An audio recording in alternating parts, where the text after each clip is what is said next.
Pradeep Joshi channel को subscribe करना बिल्कुल फ्री है। सब्सक्राइब करें और इस बेल आइकन को दबाएं हमारे नए वीडियोस सबसे पहले देखने के लिए।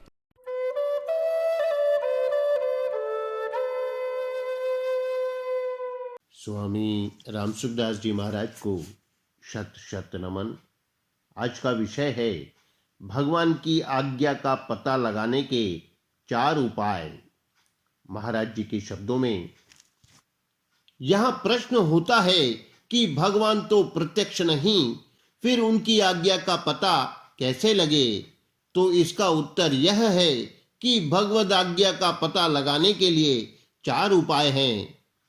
पहला उपाय, सतशास्त्र, वेद, पुराण, ऋषि प्रणीत ग्रंथ, इनमें जिनके लिए जो कर्तव्य बताया गया है वही करना चाहिए।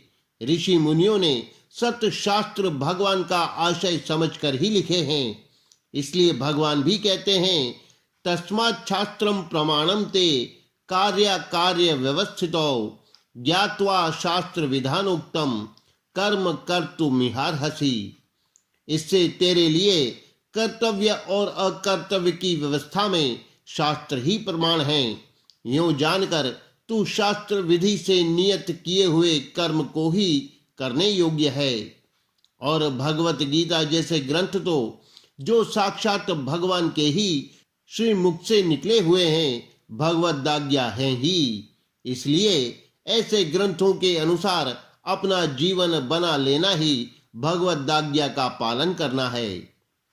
दूसरा उपाय, भगवत प्राप्त महापुरुष जो कहते हैं उसे भगवद आज्ञा मानकर करना, क्योंकि जिस अंतःकरण में राग द्वेष, स्वार्थ, ममता, अहंकार और पक्षपात नहीं, उस अंतःकरण से जो कुछ निकलेगा वह भगवद आज्ञा ही होगी। भगवान सब जगह परिपूर्ण है, पर जहां अंतःकरण विशेष शुद्ध है वहीं वे प्रकट होते हैं। इसलिए महात्माओं के वचन संपूर्ण जगत के हित के लिए होते हैं। महात्मा जैसा आचरण करते हैं वह भी साधक के लिए भगवद आज्ञा मानने योग्य है। भगवान स्वयं कहते हैं, स यत् प्रमाणम कुरुते लोकस्तदनु वर्तते। अर्थात श्रेष्ठ पुरुष जो जो आचरण करता है दूसरे मनुष्य भी वैसा ही आचरण करते हैं। वह पुरुष जो कुछ आदर्श स्थापित करता है लोग भी उसके अनुसार बरतते हैं। तीसरा उपाय है, पक्षपात रहित अपने अंतःकरण में जो वास्तविक सिद्धांत के अनुकूल राग द्वेष रहित बात स्फुरित होती है उसे भी भगवद आज्ञा मानकर काम में लाना, क्योंकि अंतर्यामी परमात्मा सबके हृदय में विराजमान है। सर्वस्य चाहम हृदि सन्निविष्टो मत्तः स्मृतिर्ज्ञान मपोहनम च वेदैश्च सर्वे रहमेव वेद्यो वेदांत कृद्वे दविदेव चाहम। अर्थात मैं ही सब प्राणियों के हृदय में अंतर्यामी रूप से स्थित हूँ तथा मुझसे ही स्मृति, ज्ञान और अपोहन होता है, और सब वेदों द्वारा मैं ही जानने के योग्य हूँ तथा वेदांत का कर्ता और वेदों को जानने वाला भी मैं ही हूँ।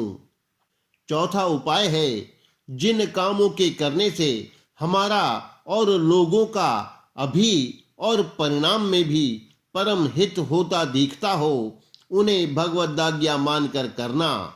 उसमें भी हमारी अपेक्षा दूसरों का हित तथा वर्तमान की अपेक्षा भावी का हित मुख्य है। भगवान कैसी आज्ञा देंगे यह उनके स्वभाव से ही समझना चाहिए। जो भगवान प्राणी मात्र के परम सुहृद हैं, हेतु रहित दयालु हैं, सबके परम पिता हैं, उन परमात्मा का स्वभाव प्राणी मात्र का हित करना ही है। अतः वे आज्ञा भी अपने स्वभाव के अनुकूल ही देंगे। इन चारों प्रकारों में से किसी तरह से भी प्राप्त हुई भगवद आज्ञा को साक्षात भगवान की दी हुई आज्ञा समझकर परम श्रद्धा और प्रेम के साथ अपना सौभाग्य समझते हुए पालन करना चाहिए। प्रभु की कृपा और प्रेम का आभारी होना चाहिए। इसी के लिए प्रभु कहते हैं, मद भक्तो भव,